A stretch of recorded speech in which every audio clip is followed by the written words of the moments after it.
Halo, jumpa lagi di channel yang konsen menyajikan beragam informasi aktual dan terpercaya untuk menambah referensi Anda. Di kesempatan jumpa kita kali ini, akan diketengahkan reses anggota Dewan banyak terima aspirasi. Beda rumah tidak layak huni lengkap dengan fasilitas umum MCK, atasi kemiskinan ekstrim di Kota Sorong, solusi penyelesaian pemalangan jalan perusahaan kelapa sawit di Sorong Selatan, dan calon mahasiswa Stikes Papua Sorong memilih kuliah di perguruan tinggi swasta ini karena ingin mempersiapkan diri bekerja di berbagai bidang kesehatan untuk membantu Pemda dan masyarakat.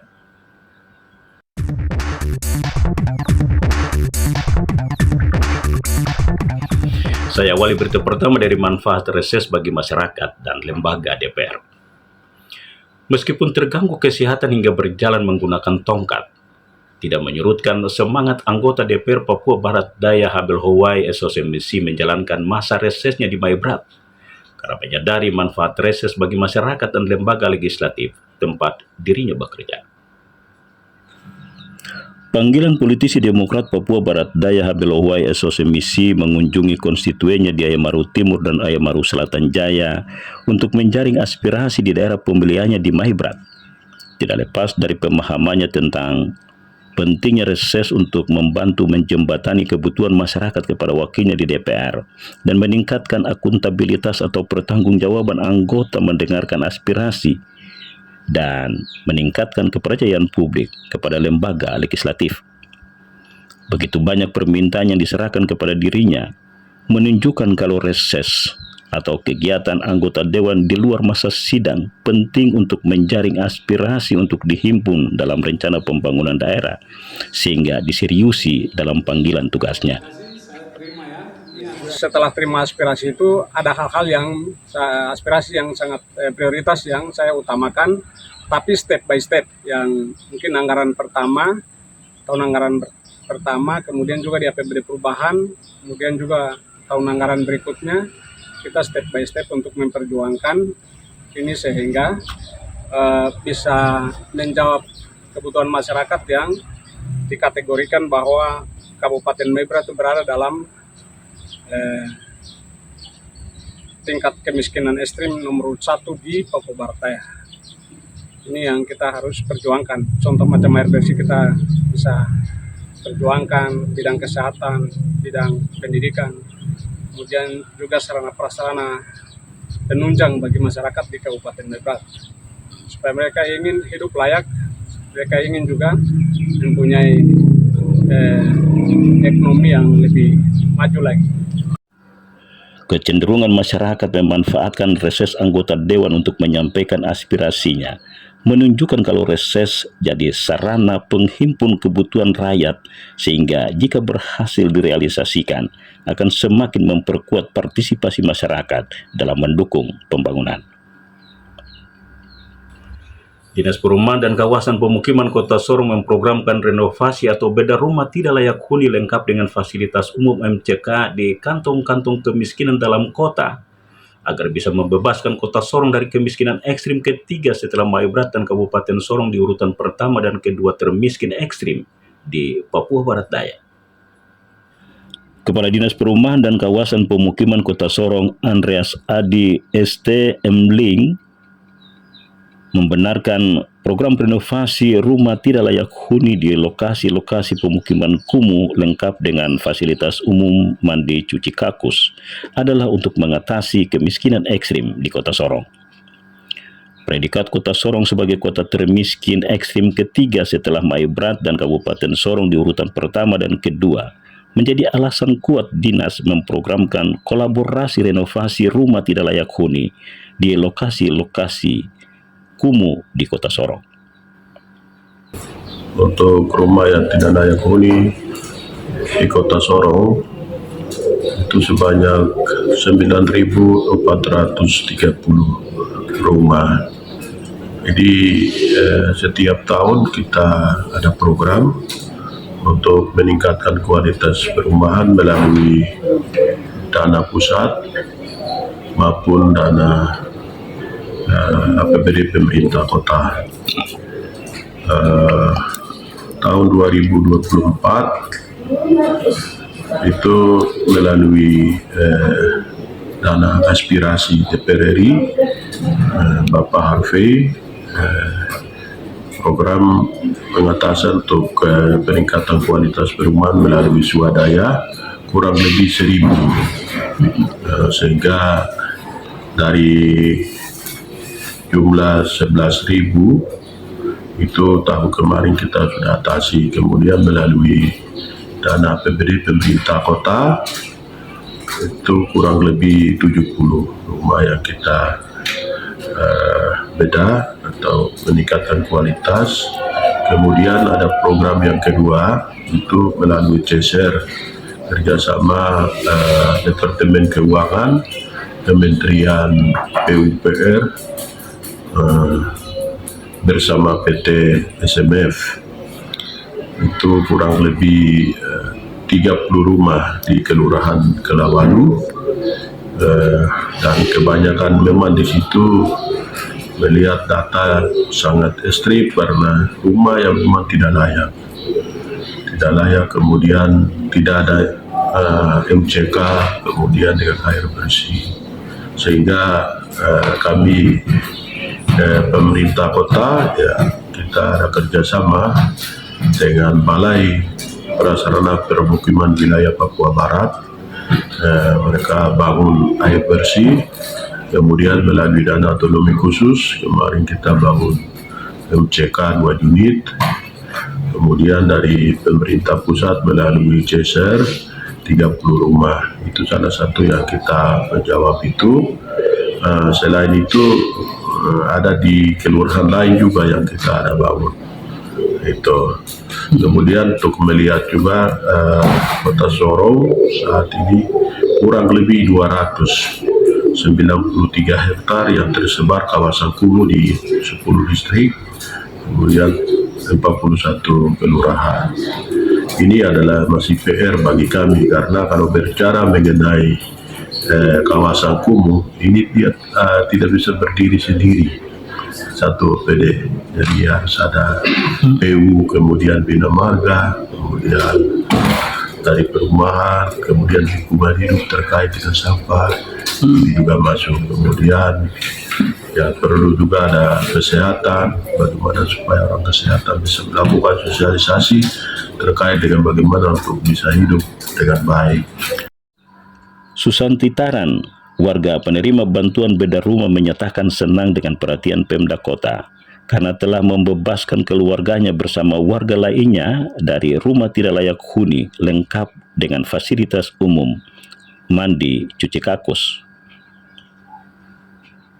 Kalau untuk keluarga kami merasa banyak terima kasih kepada pemerintah karena kami dari awal rumah tidak layak huni. Sebenarnya yang kami tinggal yang itu tidak layak huni.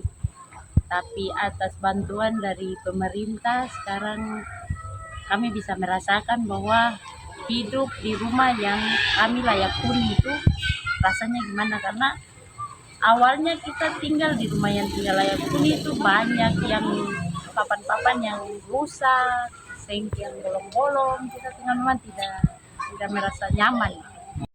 MCK memang harus ditambah karena 30 kakak ditambah dengan 5 lagi yang baru, ini memang sangat membutuhkan karena kami di sini baru dapat 2 unit ya, baru 2 unit.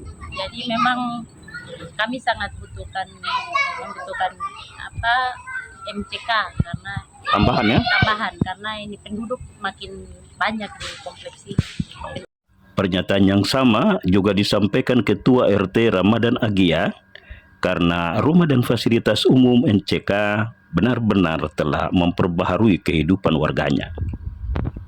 Ingatkan mereka supaya jaga fasilitas yang ada ini, terutama kebersihan. Kemudian tata cara penggunaan MCK ini, kalau memang kita orang dewasa sih tidak apa-apa, tapi kalau anak-anak tolong diarahkan, tolong didampingi, karena ketika kalau tersumbat maka akan menimbulkan dampak. Itu yang Bapak arahkan buat warga masyarakat. Hanya saja saat ini Bapak lagi berusaha bagaimana supaya melengkapi kekurangan. Apa itu? Hal ini sikatnya, kemudian alat pembersih kloset dengan hal-hal lain yang terkait dengan kebutuhan kamar mandi dan MCK. Ya. Banyaknya lokasi kumuh yang masih menjadi pekerjaan rumah bagi Pemda Kota diharapkan bisa disikapi serius agar bisa bebaskan Kota Sorong dari predikat miskin ekstrim. Shalom, Assalamualaikum warahmatullahi wabarakatuh. Di Hari Nelayan Nasional tanggal 6 April tahun 2025, saya Habel Hoy Esos MSI anggota DPR Papua Barat Daya terpanggil mengingatkan Pemda Kabupaten dan Kota untuk mendata kartu Sukaku dari Kementerian Kelautan dan Perikanan sebagai kartu identitas tunggal nelayan, petambak, pengelola, dan pemasaran ikan, agar mereka lebih mudah dilayani dan diberikan bantuan dari pemerintah. Alasannya karena mereka adalah tulang punggung ekonomi maritim, sehingga negara dalam hal ini Pemda harus hadir mesejahterakan dan memartabatkan mereka. Akhirnya saya ucapkan selamat Hari Nelayan Nasional tahun 2025. Terima kasih atas kerja keras dan dedikasimu kepada bangsa dan negara. Pemda Sorong Selatan segera memfasilitasi pertemuan masyarakat pemilik kebun plasma dengan perusahaan untuk mencarikan solusi penyelesaian pemalangan jalan perusahaan akibat khawatir dengan rencana pengambil alihan manajemen perusahaan yang akan berdampak terhadap nasib mereka. Wakil Bupati Sorong Selatan Johan Bodori membenarkan Pemda segera memfasilitasi pertemuan mencarikan solusi setelah turun ke lokasi untuk meminta warga membuka palang. Apa saja yang sudah diyakinkan kepada pemilik kebun plasma membuka palang dan pikiran solusi mendamaikan kedua belah pihak. Saya akan tanyakan kepada Wakil Bupati yang sudah terhubung di ujung telepon.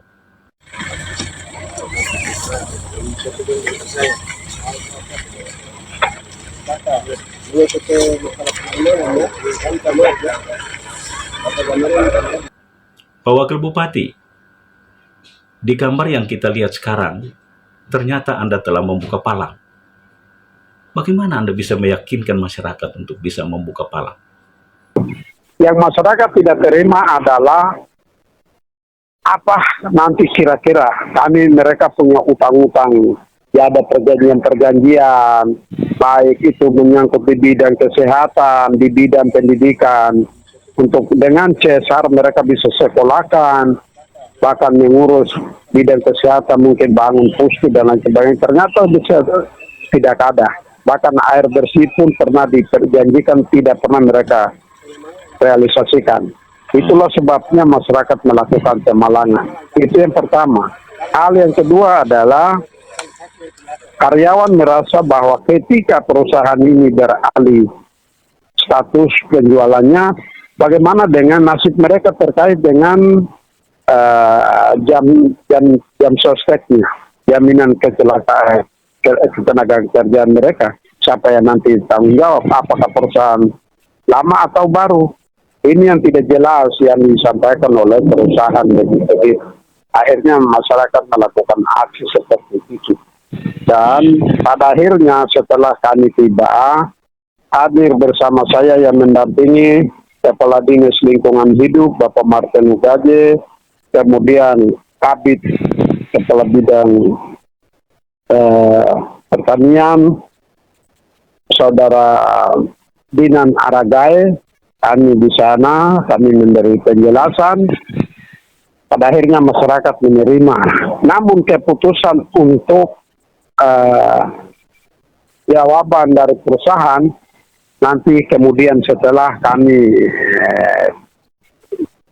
tiba, tadi sudah kembali, lalu kami akan duduk diskusikan secara internal pemerintah, baru dasar itu kami memanggil. Kira-kira kalian mau perusahaan bisa menyanggupi apa yang pernah dijanjikan kepada masyarakat adat.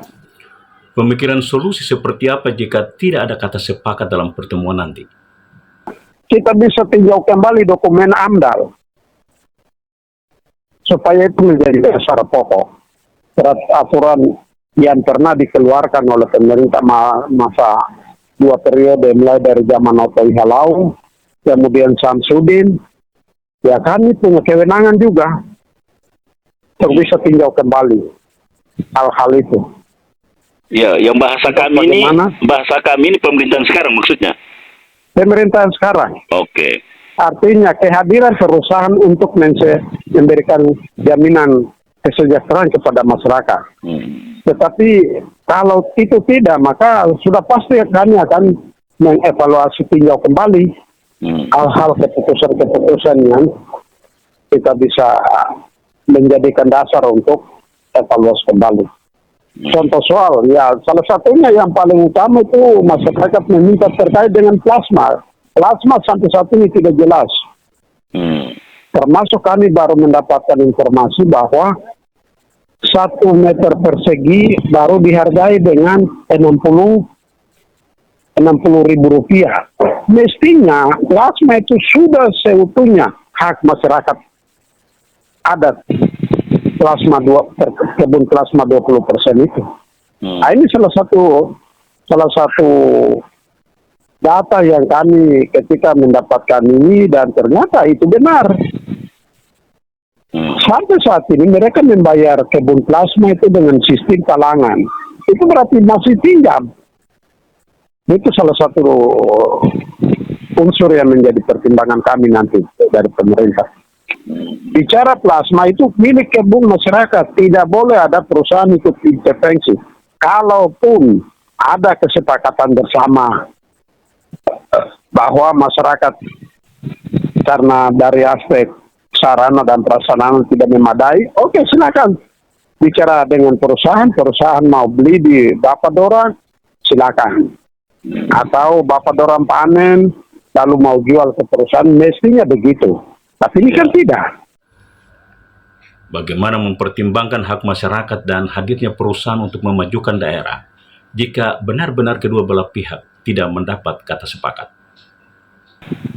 Ya, tetap kita sampaikan kepada perusahaan, wajib hukumnya dia harus melakukan, apalagi plasma itu tidak ada alasan. Harus dia melakukan tinjauan kembali internal perusahaan. Untuk manajemennya harus dirubah, gitu. Baik. Dan wajib lah, itu plasma itu undang-undang, Pak. Dan itu harus dilakukan. Ya. Dan itu nanti kami akan sampaikan supaya hak-hak masyarakat terkait dengan yang selama ini mereka tidak diberdayakan. Malah kemarin kan saya sarankan, kalau bisa kalian pakai setiap marga-marga pemilik plasma, ada anak-anak yang ada di situ pemuda, itu yang kamu berdayakan untuk mereka itu menjadi penghitung dari penjualan TBS, tanaman buah segar di masing-masing keret. Supaya mereka yang tahu. Ini kan selama ini tidak pernah mereka dilibatkan. Calon mahasiswa Stikes Papua Sorong memilih kuliah di perguruan tinggi swasta ini karena ingin mempersiapkan diri bekerja di berbagai bidang kesehatan untuk membantu Pemda dan masyarakat mencegah dan mempromosi pentingnya hidup sehat.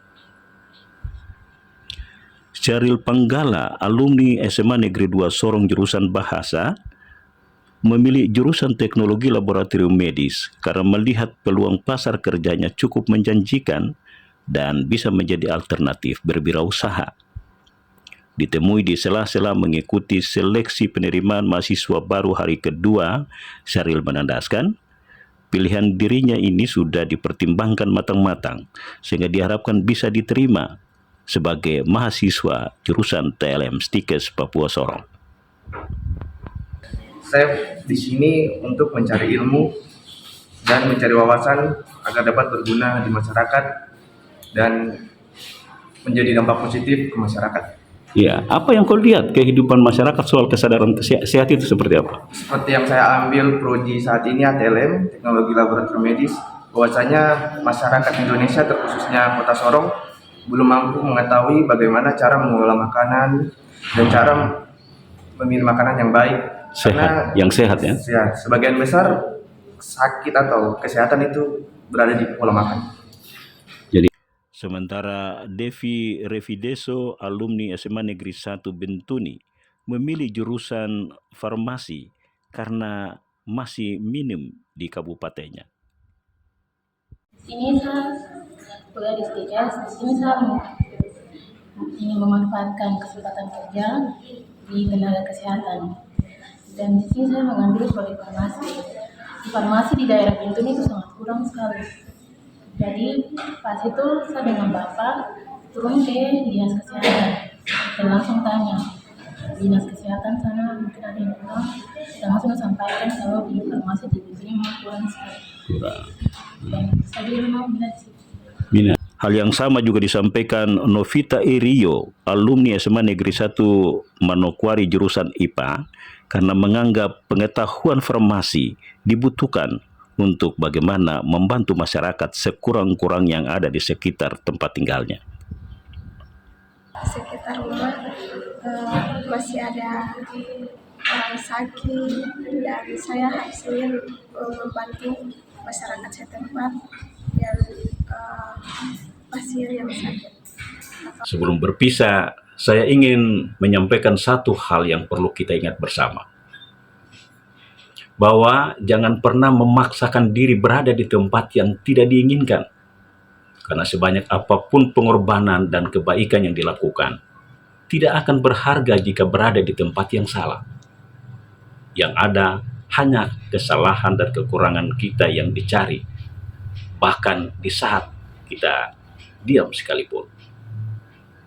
Makanya jangan pernah jadi pelangi di mata orang yang buta warna. Karena kita tidak bisa meyakinkan seekor lalat menyukai bunga daripada sampah. Semoga bermanfaat dan sampai bersua lagi.